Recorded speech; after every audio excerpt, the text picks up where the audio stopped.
ہمارے ساتھ موجود ہیں اظہر صدیق صاحب اس وقت، اور ان سے پہلے جانتے ہیں کہ اس میں میکسیمم یا منیمم کیا ہو سکتا ہے. یعنی ایک فیصلہ آ رہا ہے، اس میں میکسیمم ریمیڈی کیا ہو سکتی ہے، منیمم جو ہے پنشمنٹ کیا ہو سکتی ہے؟ عمران صاحب دیکھیے، بنیادی طور پر یہ دو طرح کی کنفیوژن جان کے اور الیکشن کمیشن کو بھی چاہیے تھا کہ یہ وضاحت کلیئر کرتا. الیکشن کمیشن کی بدنیتی تو بڑی واضح طور پر سامنے ہے کہ یہ بیسیکلی ممنوعہ فنڈنگ کا کیس ہے. یہ فورن فنڈنگ تو کیس ہے ہی نہیں. فورن فنڈنگ کے لیے آپ کو آرٹیکل 17 کے تحت جانا پڑتا ہے، اور وفاقی حکومت پہلے پارٹی کو بیان کرتی ہے یا پارٹی کو تحلیل کرنے کی سفارش کرتی ہے، معاملہ سپریم کورٹ میں جاتا ہے اور وہ پھر جا کے ہوتی ہے. اور وہاں بھی ملک کی سالمیت کے حوالے سے بات ہے، یا پیسہ لے رہی ہے. جیسے مثال کے طور پر آپ کی پی ڈی ایم جماعتوں نے پیسہ لیا اور عمران خان صاحب کی گورنمنٹ کو ٹاپل کر دیا. ملک میں لا اینڈ آرڈر، یہ سارا جو آپ کی نہیں تو فورن فنڈنگ کیس تو نہیں ہے نا، یہ پھر ممنوعہ فنڈنگ کیس ہے. بالکل ممنوعہ فنڈنگ. اور ممنوعہ فنڈنگ یہ ہے کہ پولیٹیکل یہ جو الیکشن ایکٹ 2017 میں آیا، سیکشن 213 تب آئے گا اگر اس پیریڈ کے دوران کوئی رقم ہوگی.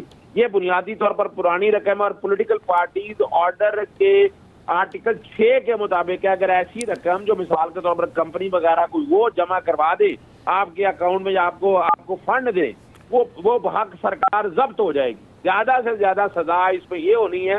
لیکن جو میرے تک اطلاع یہی ہے، یعنی کیا ہوگا، یہ آرڈر آئے گا. اب یہ میں حیران ہوں، یہ آرڈر بھی کس طرح سے آ گیا. یہ ایک انکوائری رپورٹ ہے، انکوائری رپورٹ کے اوپر آپ نے ایک سرٹن آبزرویشن دینی ہے. آرڈر تو ہے ہی نہیں ہے، اور اس کے لیے آپ کو کرنا پڑے گا شوکاز. یعنی ایسے نہیں ہے، پہلے شوکاز جاری ہوگا، شوکاز میں جواب آئے گا، پھر کوئی آرڈر پاس ہوگا. لیکن یہاں کیا کرنے لگے ہیں، جو میں سمجھ رہا ہوں، جو مجھے میری انفارمیشن یہی ہے کہ جہاں یہ شوکاز تو اپنی جگہ ہے، لیکن یہ اس معاملے میں یہ معاملہ بھجوائیں گے فیڈرل گورنمنٹ کو. حالانکہ الیکشن کمیشن کا یہ اختیار نہیں ہے، اور وہاں یہ تجویز کرنے جا رہے ہیں کہ یہ جو پیسہ ہے یہ ڈرٹی منی ہے.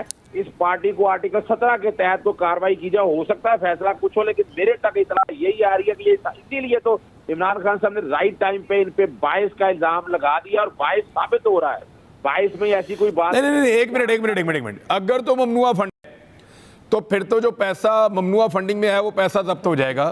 آپ کہہ رہے ہیں سمپل یہ اس کی سزا ہے، یا اس میں کوئی قانونی کاروائی بھی ہوگی کہ پارٹی بین کر دیں، بند کر دیں، یہ ممنوعہ فنڈ انہوں نے حاصل کیا ہے؟ نمبر 1. اچھا نہ بالکل ایسا نہیں ہے. بڑا کلیئر ہے، اس میں سوال ہی پیدا نہیں ہوتا کہ اچھا چلیں، ممنوعہ فنڈنگ میں آپ نے کلیئر کر دیا کہ ممنوعہ فنڈنگ میں قانون کلیئر ہے کہ پیسہ ضبط ہوگا. فورن فنڈنگ کے اندر آپ یہ کہہ رہے ہیں کہ الیکشن کمیشن اس کو انیشیٹ نہیں کر سکتا، وہ شروع نہیں کر سکتا، وہ حکومت پاکستان اس کو شروع کرے گی. ایم آئی رائٹ؟ بالکل ایسا ہی ہے. آرٹیکل 17 بڑا کلیئر ہے، بڑی وضاحت کے ساتھ ہے.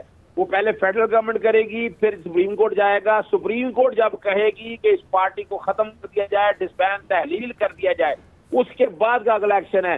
نہ تو الیکشن کمیشن عمران خان صاحب کے اگینسٹ کوئی ایکشن لے سکتا ہے، جو کہ اگر ڈسکوالیفیکیشن یا باقی چیزوں کی طرف جانا ہے تو وہ تو نامینیشن پیپر کے اندر ہے. ان کا پارٹی کا جو معاملہ ہے اس کا ان کے نامینیشن پیپر سے کوئی تعلق نہیں ہے.